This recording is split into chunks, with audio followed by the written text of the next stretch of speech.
নমস্কার বন্ধুরা, শতাব্দী ব্লগে সবাইকে স্বাগত। আমার আজকের রেসিপি ইলিশ মাছের মাথা দিয়ে পুঁইশাক চচ্চড়ি। ইলিশ মাছের মাথা দিয়ে পুঁইশাক চচ্চড়ি বানানোর জন্য এখানে আমি আলু নিয়েছি আর পুঁইশাক নিয়েছি। আর এরপর দেখো এখানে আমি একটা কড়া বসিয়ে দিয়েছি, কড়ার মধ্যে তেল দিয়ে দিয়েছি। আর এখন আমি এই তেলের মধ্যে দিয়ে দেব কেটে রাখা আলুগুলো। আলুগুলোকে এখন আমি একটু ভাজা করে নেব। আর এখানে আরও কিছু সবজি দেওয়া যেত, যেহেতু আমার কাছে ছিল না তার জন্য আমি দিইনি। আমি শুধু পুঁইশাক আর আলুটা দিয়েই বানাচ্ছি। এরপর এখানে আমি দিয়ে দেব কেটে রাখা পুঁইশাকটা দিয়ে দেব, দিয়ে ভেজে নেব আলুর সঙ্গে ভালো করে। কিছুটা সময় ধরে আমি এখন আলু আর পুঁইশাকটাকে ভেজে নেব।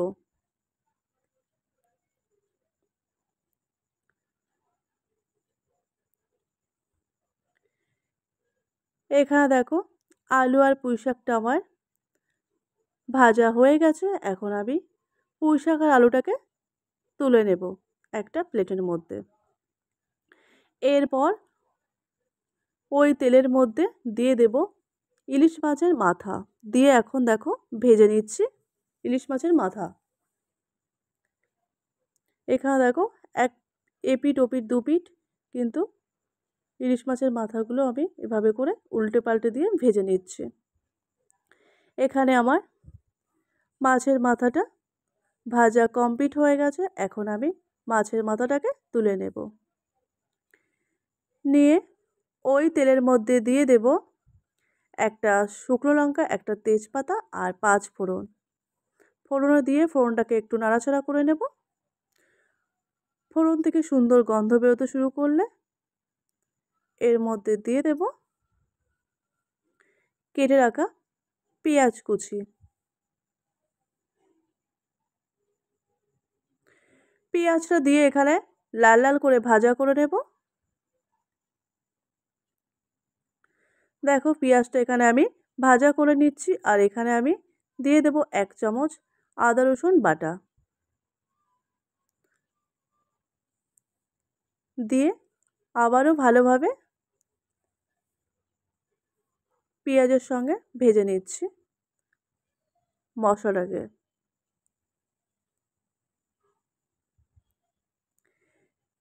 এরপর দেখো এখানে দিয়ে দিচ্ছি আমি ভেজে রাখা আলু আর পুঁইশাকটা। এখানে দেখো দিয়ে দিলাম ভেজে রাখা আলু আর পুঁইশাকটা, দিয়ে এখন সব কিছু ভালোভাবে কষিয়ে নেব। আরও কিছুটা সময় ধরে এভাবে করে এখন কষিয়ে নেব সমস্ত কিছু একসাথে।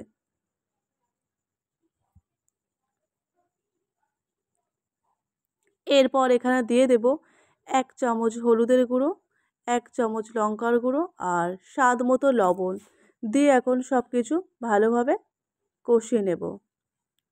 আরও কিছুটা সময় ধরে কিন্তু এভাবে করে কষিয়ে নিতে হবে।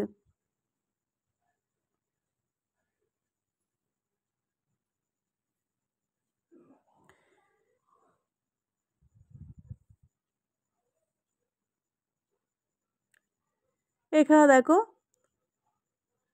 পুঁইশাক আলুটা আমি কষাচ্ছি। এখন আমি দিয়ে দিলাম এর মধ্যে 3টে কাঁচা লঙ্কা, দিয়েও এবার সব কিছু ভালোভাবে আবারও আমি কষিয়ে নেব।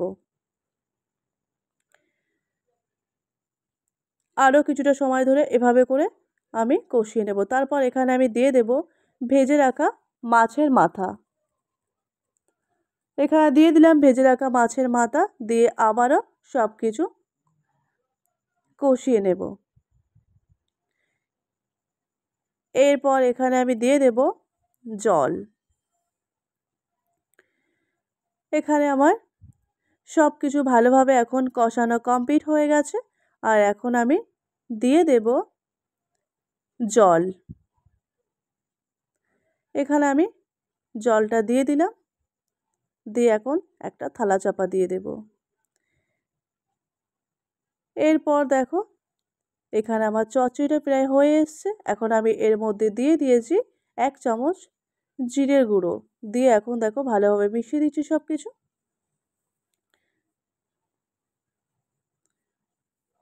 আর এখানে দেখো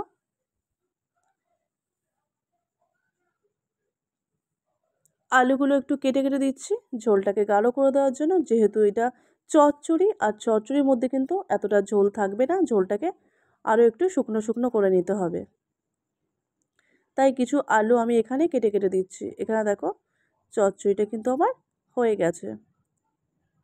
এরপর দেখো এখানে আমি একটা প্লেটের মধ্যে তুলে নিয়েছি।